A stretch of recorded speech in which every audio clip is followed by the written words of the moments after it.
ओम शांति। आज की तारीख है 29 अप्रैल 2026 की सकार मुरली। मीठे बच्चे, पतित जगत से नाता तोड़ एक बाप से बुद्धि योग लगाओ तो माया से हार नहीं हो सकती। बाबा ने प्रश्न पूछा, समर्थ बाप साथ होते हुए भी यज्ञ में अनेक विघ्न क्यों पड़ते हैं? कारण क्या है? उत्तर, यह विघ्न तो ड्रामा अनुसार पड़ने ही हैं, क्योंकि जब यज्ञ में असुरों के विघ्न पड़े तब तो पाप का घड़ा भरे। इसमें बाप कुछ नहीं कर सकते, यह तो ड्रामा में नूंद है। विघ्न पड़ने ही, लेकिन विघ्नों से तुम्हें घबराना नहीं। बाबा कहते हैं विघ्न पड़ने ही है, लेकिन विघ्नों से तुम्हें घबराना नहीं है। गीत। कौन है माता, कौन पिता है? ओम शांति।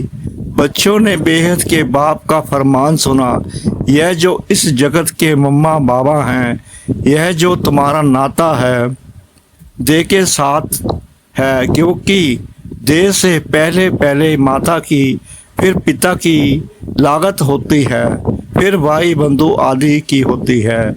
तो बेहद के बाप का कहना है कि इस जगत में तुम्हारे जो माता पिता हैं उनसे बुद्धि का योग तोड़ दो। इस जगत से नाता नहीं रखो, क्योंकि यह सब है कलयुगी छीछी नाते। जगत अर्थात दुनिया, इस पतित दुनिया से बुद्धि का योग तोड़ मुझ एक से जोड़ो और फिर नए जगत के साथ जोड़ो, क्योंकि अब तुमको मेरे पास आना है। सिर्फ नाता जोड़ने की बात है, और कोई बात नहीं, और कोई तकलीफ नहीं। नाता जोड़ेंगे वह जिनको डायरेक्शन मिलता है। सतयुग में पहले नाता अच्छा होता है, सतो प्रधान, फिर नीचे उतरते जाते हैं। फिर जो सुख का नाता है वह आहिस्ते आहिस्ते कम होता जाता है। अभी तो बिल्कुल ही इस पुरानी दुनिया से नाता तोड़ना पड़े। बाप कहते हैं मेरे साथ नाता जोड़ो, श्रीमत पर चलो, और जो भी दे के नाते हैं वह सब छोड़ दो, विनाश तो होना ही है। बच्चे जानते हैं बाप जिसको परम पिता परमात्मा कहा जाता है, वह भी ड्रामा अनुसार सर्विस करते हैं, वह भी ड्रामा के बंधन में बंधे हुए हैं। मनुष्य तो समझते हैं वह सर्वशक्तिमान है, जैसे श्री कृष्ण को भी सर्वशक्तिमान मानते हैं। उनको सब दर्शन चक्कर दे दिया है, समझते हैं उनसे गला काटते हैं, परंतु यह नहीं समझते कि देवताएं हिंसा का काम कैसे करेंगे। वह तो कर नहीं सकते। देवताओं के लिए तो कहा जाता है अहिंसा परमो धर्म था। उन्होंने हिंसा कहाँ से आई?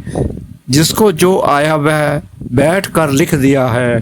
कितनी धर्म की गिलानी की है। बाप कहते हैं इन शास्त्रों में सच तो बिल्कुल आटे में नमक मिश्र है। यह भी लिखा हुआ है कि रुद्र ज्ञान यज्ञ रचा था, उसमें असुर विघ्न डालते थे, अब लाओ पर अत्याचार होते थे। वह तो ठीक लिखा हुआ है। अभी तुम समझते हो शास्त्रों में सच क्या है, झूठ क्या है। भगवान खुद कहते हैं इस रुद्र ज्ञान यज्ञ में विघ्न पड़ेंगे जरूर। ड्रामा में नूंद है, ऐसे नहीं कि परमात्मा साथ है तो विघ्नों को हटा देंगे। इसमें बाप क्या करेंगे? ड्रामा में होने का ही है। यह सब विघ्न डाले तब तो पाप का घड़ा भरे ना। बाप समझाते हैं ड्रामा में जो नूंद है वही होना है। असुरों के विघ्न जरूर पड़ेंगे। अपनी राजधानी जो स्थापन हो रही है आधा कल्प माया के राज्य में, मनुष्य कितना तमो प्रधान बुद्धि भ्रष्टाचारी बन जाते हैं। फिर उनको शिष्टाचारी बनाना बाप का काम है ना। आधा कल्प लगता है भ्रष्टाचारी बनने में, फिर एक सेकंड में बाप श्रेष्ठाचारी बनाते हैं। निश्चय होने में देरी थोड़ी लगती है। ऐसे बहुत अच्छे बच्चे हैं जिन्हों को निश्चय होता है, झट प्रतिज्ञा करते हैं, परंतु माया भी तो पहलवान है ना, कुछ न कुछ मनसा में तूफान लाती है। पुरुषार्थ कर कर्मना में नहीं आना है, सब पुरुषार्थ कर रहे हैं, कर्मातीत अवस्था तो हुई नहीं है, कुछ न कुछ कर्मेंद्रियों से होता जाता है। कर्मातीत अवस्था तक पहुंचने में बीच में विघ्न जरूर पड़ेंगे। बाप ने समझाया है, पुरुषार्थ करते करते अंत में जाकर कर्मातीत अवस्था होती है, फिर तो इस शरीर को रहना नहीं है, इसलिए टाइम लगता है। विघ्न कुछ न कुछ पड़ते हैं। कहा माया हरा भी देती है, बॉक्सिंग है ना। चाहते हैं बाबा की याद में रहे, परंतु रह नहीं सकते। थोड़ा बहुत टाइम जो पड़ा हुआ है, धीरे धीरे वह अवस्था धारण करनी है। कोई जन्मते ही राजा तो नहीं होता है, छोटा बच्चा धीरे धीरे बड़ा होगा ना, इसमें भी टाइम लगता है। अब तो बाकी थोड़ा समय रहा है, सारा मदार पुरुषार्थ के ऊपर है। बाबा कहते हैं सारा मदार पुरुषार्थ के ऊपर है, जितना श्रीमत पर चलेंगे उतना कल्याण तुम्हारा होगा। टेंशन देना है, हम कैसे भी करके बाप से बरसा लेंगे जरूर, माया का सामना जरूर करेंगे, इसलिए प्रतिज्ञा करते हैं। माया भी कम नहीं है, हल्के से हल्के रूप में भी आती है, रुस्तम के सामने अच्छा जोर मारती है। यह बातें कोई शास्त्रों में नहीं है। बाप कहते हैं कि तुम बच्चों को अभी समझाता हूँ, बाप द्वारा तुम सदगति को पा लेते हो, फिर इस ज्ञान की दरकार ही नहीं रहती। ज्ञान से सदगति हो जाती है। सदगति कहा जाता है सतयुग को। तो मीठे मीठे बच्चों को लक्ष्य मिला है, यह भी समझते हैं ड्रामा अनुसार। झाड़ बढ़ने में टाइम तो लगता ही है, विघ्न तो बहुत पड़ते हैं, चेंज होना पड़ता है, कोड़ी से हीरे जैसा बनना पड़ता है, रात दिन का फर्क है। देवताओं के मंदिर अभी तक भी बनाते रहते हैं, तुम ब्राह्मण अभी मंदिर नहीं बनाएंगे, क्योंकि वह है भक्ति मार्ग।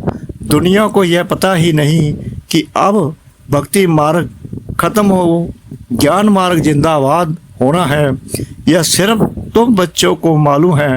मनुष्य तो समझते हैं कलयुग अभी बच्चा है, उन्हों का सारा मदार है शास्त्रों पर।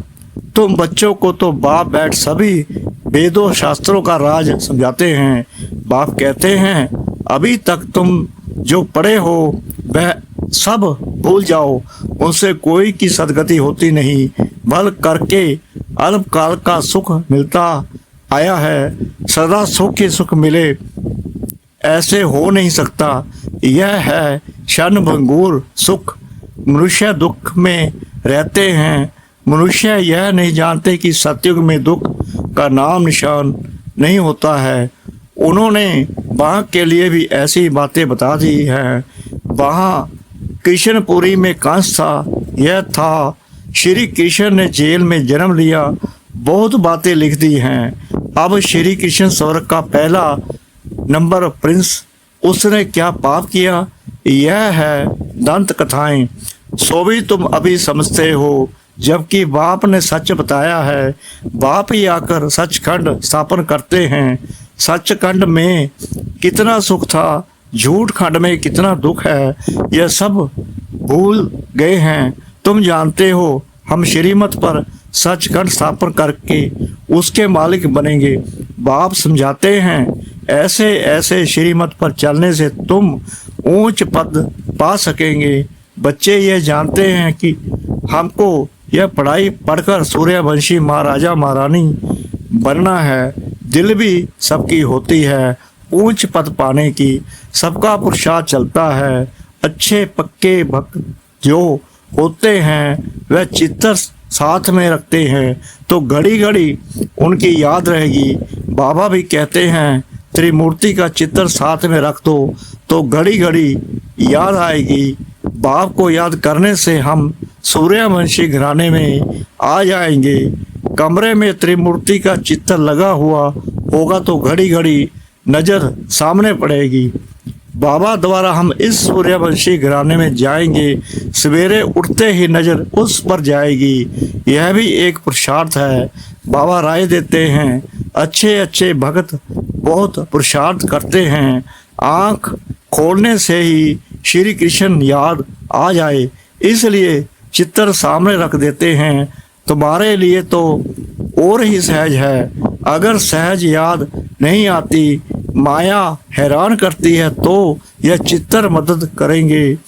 श्री बाबा हमको ब्रह्मा द्वारा विष्णुपुरी का मालिक बनाते हैं, हम बाबा से विश्व का मालिक बन रहे हैं। इस सिमरन में रहने से भी मदद बहुत मिलेगी। जो बच्चे समझते हैं याद घड़ी घड़ी भूल जाती है तो बाबा राय देते हैं, चित्र सामने रख दो तो बाप भी और वर्षा भी याद आएगा। परंतु ब्रह्मा को याद नहीं करना है। सगाई करते हैं तो दलाल थोड़ी याद आता है। तुम बाबा को अच्छी रीति याद करो तो बाबा भी तुमको याद करेगा। याद से ही याद मिलती है।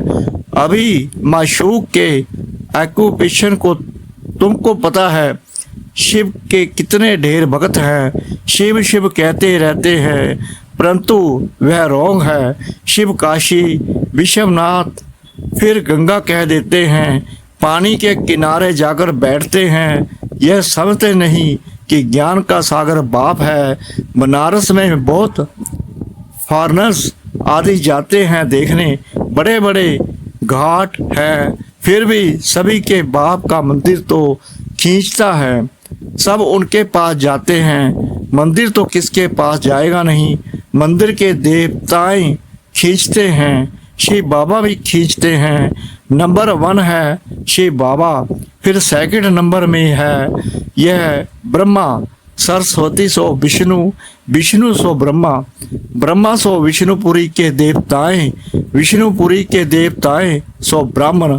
अब तुम्हारा धंधा यह रहा, हम सो देवता बन रहे हैं तो औरों को भी रास्ता बताना है। और सब हैं जंगल में ले जाने वाले, तुम जंगल से निकल बगीचे में ले जाते हो। श्री बाबा आकर कांटों को फूल बनाते हैं, तुम भी यह धंधा करते हो। इन बातों को तुम ही जानते हो, कोई राजा रानी तो है नहीं जिनको तुम समझाओ। गाया हुआ है, पांडवों को 3 पैर पृथ्वी के नहीं मिलते थे। बाप समर्थ था तो उनको विश्व की बादशाही दे दी। अभी भी वही पाठ बजेगा ना। बाप है गुप्त, श्री कृष्ण को तो कोई विघ्न पड़ ना सके। अब बाप आए हैं, बाप से आकर वर्षा लेना है, इसके लिए मेहनत करनी होती है। दिन प्रतिदिन नई नई पॉइंट्स निकलती रहती है। देखने में आता है, प्रदर्शनी में समझाने से अच्छा प्रभाव पड़ता है। बुद्धि से काम लिया जाता है कि प्रदर्शनी से अच्छा प्रभाव होता है या प्रोजेक्टर से। प्रदर्शनी में समझाने से चेहरा देखकर समझाया जा सकता है। समझते हो गीता का भगवान बाप है तो बाप से फिर वर्षा लेने का पुरुषार्थ करना है। साथ रोज देना है, लिख कर दो, नहीं तो बाहर जाने से ही माया भुला देगी। तुम्हारी बुद्धि में आ गया, हमने 84 का चक्कर लगाया है, अभी जाना है तमो प्रधान से सतो प्रधान बनना है। यह चित्र तो साथ में होने ही चाहिए।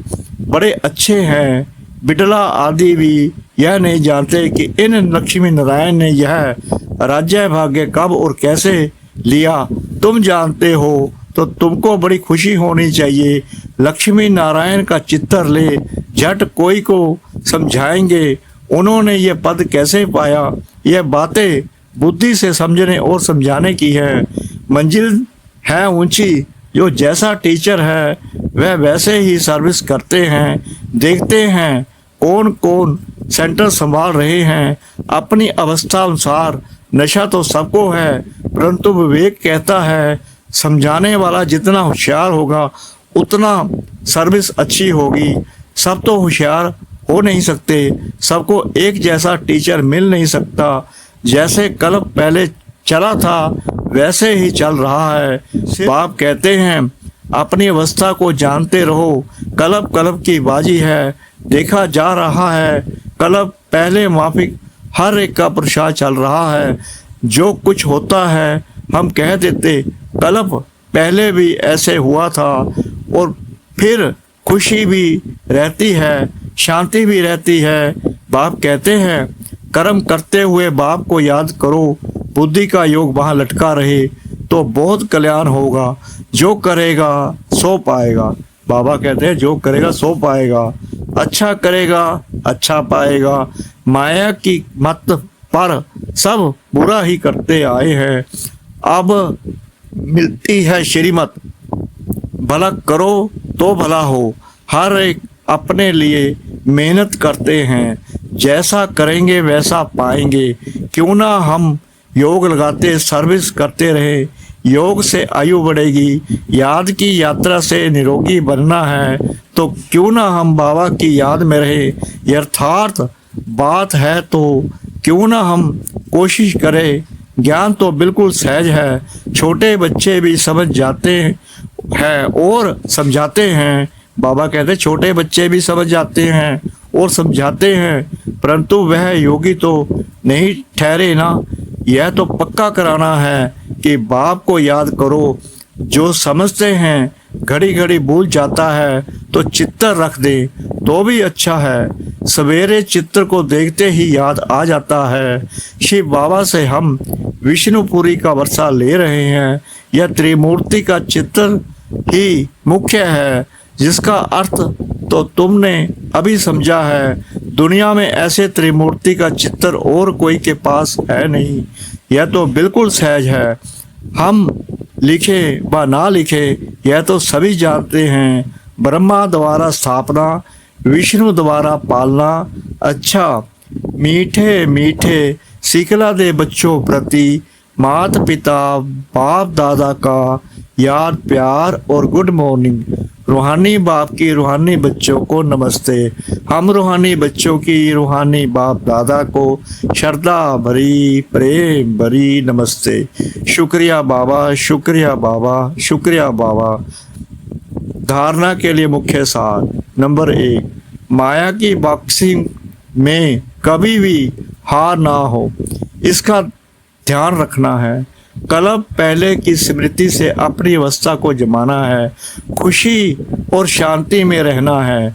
नंबर 2, अपना भला करने के लिए श्रीमत पर चलना है। इस पुरानी दुनिया से नाता तोड़ देना है। माया के तूफान से बचने के लिए चित्रों को सामने रख बाप और वर्षे को याद करना है। आज का वरदान, मनन द्वारा बाप की प्रॉपर्टी को अपनी प्रॉपर्टी बनाने वाले दिव्य बुद्धिमान भव। बाप द्वारा जो भी खजाना मिलता है उसे मनन करो तो अंदर समाता जाएगा। प्रॉपर्टी तो सबको एक जैसी मिली हुई है, लेकिन जो मनन करके उसे अपना बनाते हैं उन्हें उसका नशा और खुशी रहती है। इसलिए कहा जाता है अपनी घोट तो नशा चढ़े। जो मनन की मस्ती में सदा मस्त रहते हैं उन्हें दुनिया की कोई भी चीज उलझन आकर्षित नहीं कर सकती। उन्हें दिव्य बुद्धि का वरदान सबतः मिल जाता है। स्लोगन, मन की उलझन को समाप्त करने के लिए निर्णय शक्ति को बढ़ाओ। आज के अव्यक्त इशारे, महान बनने के लिए मधुरता और नम्रता का गुण धारण करो। ऐसे नहीं समझो कि हम तो सदैव झुकते ही रहते हैं, लेकिन हमारा कोई मान नहीं। जो झुकते नहीं वह झूठ बोलते हैं, उनका ही मान है नहीं। यह अल्पकाल का है, लेकिन आप दूरदर्शी बुद्धि रखो। यहाँ जितनों के आगे झुकेंगे अर्थात नम्रता के गुण को धारण करेंगे तो सारा कल्प ही सर्व आत्माएं आगे आगे नमन करेंगी। सतयुग त्रेता में राजा के रिकॉर्ड में कांध से नहीं लेकिन मन से झुकेंगे और द्वापर कलयुग में कांध झुकाएंगे। ओम शांति।